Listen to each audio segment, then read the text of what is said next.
Hey everybody, Scout Crafty here again, TGIF. Thank God it's Friday. Hope you're doing well. Hope you had a great week. Weekend's here. Couple things to talk about today. We have the poor man's flea market. Everybody loves the poor man's flea market lately. And you know, I had a couple people ask me, because I go walking around at night, they say, you ever get scared at night? You know, because living in New York City and, you know, what nighttime brings out the criminals and maniacs and whatnot. Do you ever get a little bit scared? And I said, you know, for the most part, no, but we're getting close to Halloween. Halloween is next week, and a lot of people have the decorations. I got to tell you, the other day I was walking around. It started off nice, and then all of a sudden it got a little windy, and, you know, then your mind starts playing tricks with you. You know what I mean?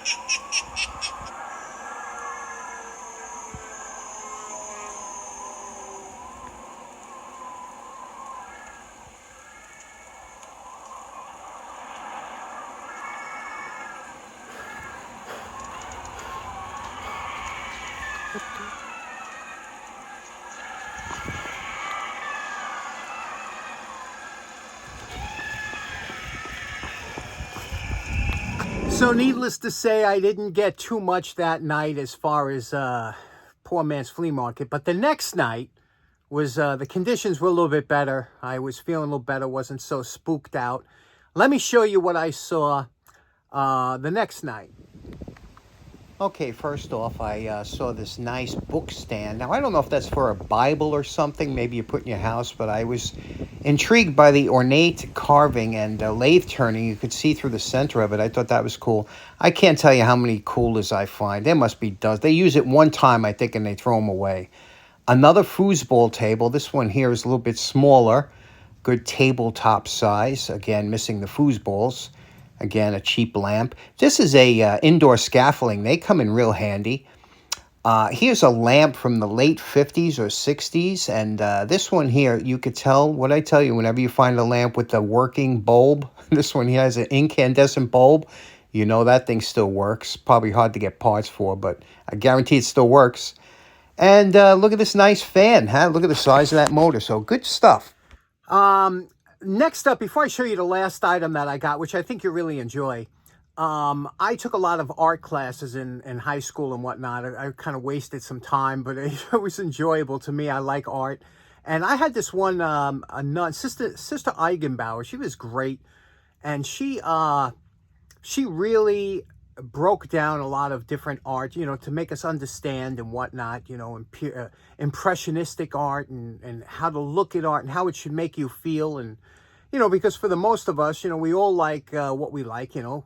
Everybody likes a Thomas Kinkade, you know, what's not to like. But to enjoy art that, not modern art, you know, some of that is just junk. But, you know, impressionistic art, art that doesn't use so realistic. It's more impressionist. And like one of my favorite artists, Leonid Afimov, he just recently passed away, and I loved his stuff ever since I first saw it. Just the colors pop out, and I love color, as you know, and it was beautiful. I loved his stuff. So as time goes on, you know, you look at different artists, and you like what you like. So I was walking down this block and then came across this. Check this out.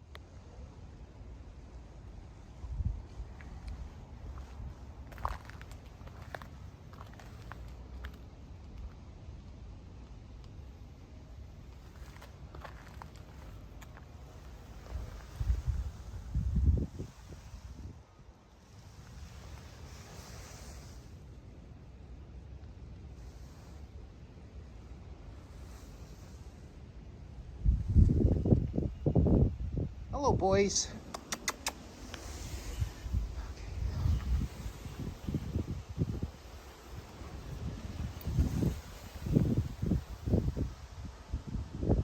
Now, I've seen too many episodes of Antique Roadshow to leave that painting behind, because you never know. You never know. And they're not, I don't know if that's moving. I think it's some guy's been cleaning out his mother's old house for over a year now. I always go down that block because he throws out some interesting stuff. Always working stuff. It's just like he's been cleaning that house out for over a year. Much like it'll probably take me to clean mine out. Anyway, okay, next up, I use dividers a lot. And this is, I bought this pair just because I thought it'd be fun for the channel. And I just thought about, somebody had used these a lot. And, you know, of course, you don't usually see them in this bad of a condition. It's missing. There's a nut here that goes on here that goes through that hole. And there's another post screw here that holds. I'll show you how it works. It's got a name over here, which I can't make out. Maybe you can. And like I said, now, a lot of times with these, and you can see it's a little tight here. A lot of times with these, especially if they were Starrett, they had unusual thread. So if that's an unusual thread, you know, we're going to have a little bit more of a challenge. And the same with this here. There's a thread in there if that's an unusual thread. So let's see what we got. First of all, let's see what name it is. We'll just run that under the wire brush real quick. And the same here. We'll clean up these threads and check the threads, see what pitch they are. Now, I bought these years ago, but I can't tell you how handy they come in if you want to check the size, like something like, now you could do it other ways. There's many different ways, but this is just such an easy way to do it. It has the female on this side, the male on this side. So you pretty much, all you have to do is kind of match it up when you think you're close, and then try it into the female section. And here we're putting it in. This is a 632. It's a number 6 by 32 threads per inch. You can see we're lucky, because if that was an unusual thread, you know, it'd be hard to deal with. So that's easy. So we have that. Now we just got to figure out what this one is here. Now, my thread checkers don't go down small enough. Or do they? Let me see if this is also, boy, wouldn't that be something if it was also a 632? So let me see if I can't screw. Yeah, there we go. Look at that. It's a 632 in there too. So that's nice. So we lucked out that way. Now we'll take a 632 tap, you can see here, and we'll run it through here a couple times with some oil and clean up the threads in here, because it was all rusted up, but you can see it's going through nicely, and we'll do that a couple times. Now, depending on the brand, different dividers had different types of knobs, but this has some brass on it. I thought we would use a little brass to make some nice knobs out of here. We have to make one that will hold the threaded area here, and then we have to make another one to go through the side. I'm going to use some brass stock to try and make these.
Okay, now you see we put a little recess in there. You see that? And this screw is a 6/32 screw. I'm going to turn the diameter of this head down that it fits in that pocket, and then this will be my male thumb screw.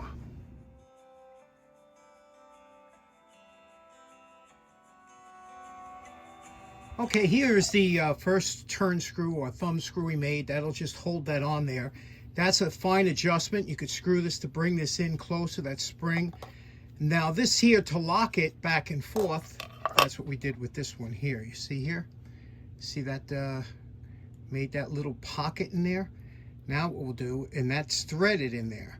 So we're going to thread lock this with either epoxy or high strength thread locker. I'm going to screw this in here. Okay, see what that looks like now?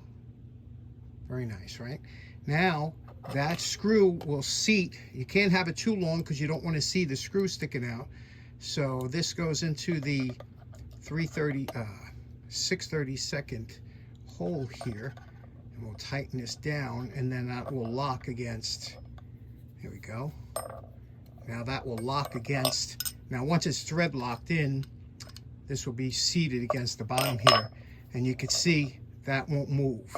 And you could loosen it up where it'll move, but again, I have to use a screwdriver because it's not thread locked in there, but you can see what I mean? See how that's going to work now?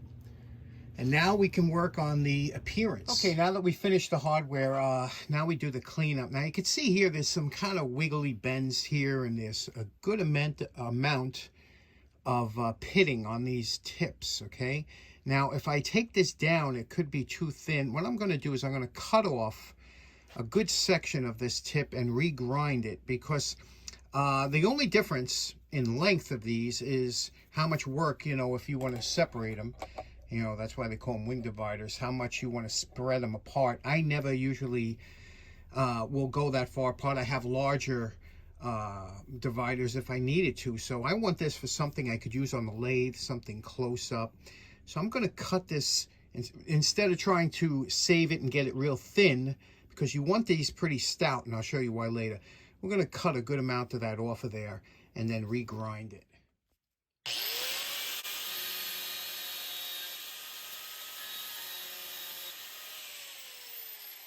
Okay, see, we cut the tips, the damaged tips off. Now, you have to understand, depending on what you want to use these for, so scribing, things like that. If you want to use it for scribing, you'd want more of a chisel tip on here. And a lot of machinists would custom make their tooling, or especially regrind the tips for what use they're going to do it. I'm going to level it off, and then I'm going to make some nice sharp tips, because the sharp tips always come in much more handy than a dull blunt tip.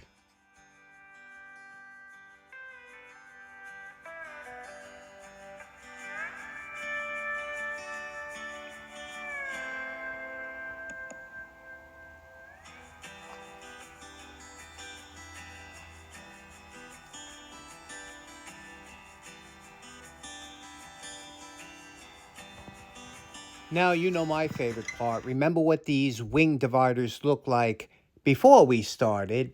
And we're calling this project done. This one here was a real enjoyable project for me. I always love these.